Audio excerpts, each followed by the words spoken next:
Everyone, and welcome to another episode of SiteNet's Mental Health Corner, where we talk basically anything mental health. Now, this is a part two of the last episode where we talked about the warning signs of mental illness. Now, let's presume we didn't see any of the warning signs. Now, this individual will move on from the warning stage into a more grave or more serious form of the symptoms. Now, in this video, we'll be basically talking about just three things. We talk about hallucinations, we talk about delusions, we talk about confused and disturbed thoughts.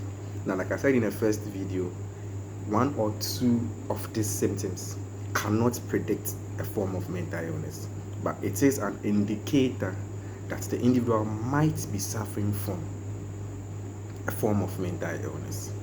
Now, what are hallucinations? Hallucinations are just false sensory perceptions in the absence of a stimuli. So basically, what we are saying is that the individual might come with situations like, I can see dead people. We are talking about someone who died about 10 to 15 years ago, and this individual is saying, I can see that person. I can see certain things that you cannot see. I can see birds, I can see this, but when you turn, you can't see anything there. Person will tell you someone is talking to me, you turn, there is no one there. I can hear strange voices, I can hear strange sounds, but you sitting close to the person, you can't hear anything like that. The person tell you, I can feel animals crawling on my skin. You check there's nothing there. The person tells you, I'm smelling, I have bad odor. But you sitting close or you closer to the person, you can't perceive any of the smell he or she is talking about. Now, these are forms of hallucinations. Now, delusions, what are delusions? Now, delusions are just false beliefs that are strongly held by the individual, and you cannot, no matter how you try to correct that person will not accept your correction. It's very, even with scientific proofs, even with everything every proof showing that you are wrong, the person will tell you no. I still hold on to these beliefs. For instance, someone might tell you, I am the president of Ghana, but you know this individual. The person will tell you, I'm the next of kin or the minister of whatever.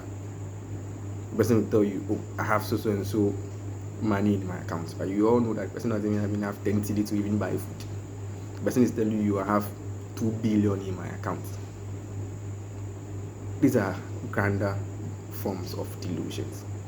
Now, you have paranoid type of delusion where you be in the house, the person will tell you, I won't eat if my mother or my sister or my cousin or anybody in the house cooks, because the person thinks you poison the food. The person becomes very paranoid. You have religious forms of delusions where the person tends to be more religious. There are other forms of delusions, but per this video, we are just using these three to explain what delusions are. Now, confused and disturbed thinking. One, the person becomes very disoriented. You ask the person, where are you now? The person is in the hospital. The person will tell you, I'm in a cemetery. There are tombs all over.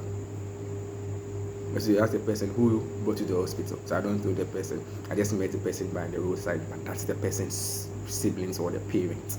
This is what you are talking about with disorientation. Now there's confusion. Their speech becomes irrelevant and incoherent. You ask the person, what is your name? Then the person beats around the bush. There are a lot of symptoms that will prompt you. That's the individual has graduated from the warning phase into a more severe form of mental illness or severe form of symptoms. Hence, the person needs immediate attention. Guys, like I said previously, it's time for us to normalize mental health conversations, to break the stigma, to seek for help in our homes, in our schools, in our workplaces. Let's be more open about the mental illness, and let's help each other spread kindness and help break the stigma. See you in the next episode. Bye bye.